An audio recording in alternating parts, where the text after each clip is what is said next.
আমন্ত্রণ জানাচ্ছি এসিটিভি নিউজ আপডেটের সঙ্গে আছি আমি মেহেরুন্নেসা মুনিয়া।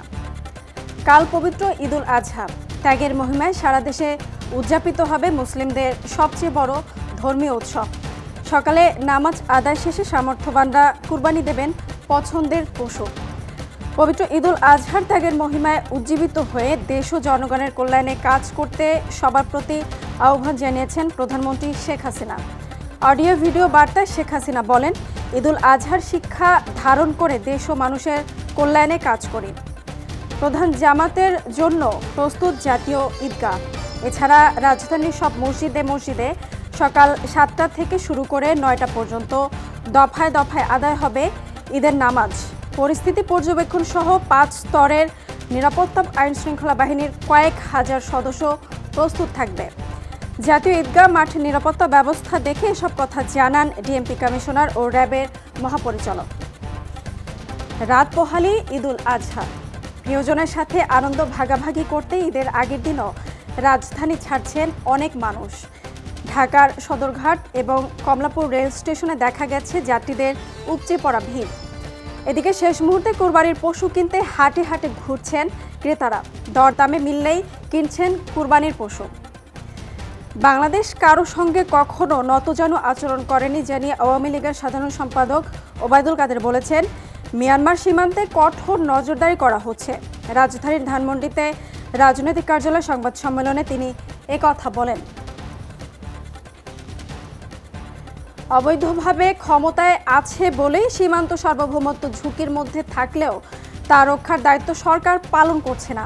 দেশের সীমান্ত এলাকায় মিয়ানমারের জান্তা সেনাদের তৎপরতার শেখ হাসিনার সরকার নির্বিকার কেন জাতি জানতে চায় বলে উল্লেখ করেন রুহুল কবির রিজভী। নয়াপল্টনে এক সংবাদ সম্মেলনে তিনি একথা বলেন। মিয়ানমারের রাখাইন রাজ্যের মংডুতে জান্তা বাহিনীর মাত্র 2 সপ্তাহে আরও 10টি ঘাঁটি দখলে নেয়ার দাবি করেছে দেশটির জাতিগত বিদ্রোহী গোষ্ঠী আরাকান আর্মি। ঋণ ও অগ্রিম এবং কেওয়াইসি নিয়ম অমান্য করার জন্য ভারতের সেন্ট্রাল ব্যাংক অব ইন্ডিয়াকে 1.45 কোটি রুপি এবং বাংলাদেশের সোনালী ব্যাংক পিএলসিকে 96.4 লাখ রুপি জরিমানা করেছে রিজার্ভ ব্যাংক অব ইন্ডিয়া। 3 দিন ধরে ভারতের মেঘালয় রাজ্যের চেরাপুঞ্জিতে চলছে টানা ভারী বর্ষণ।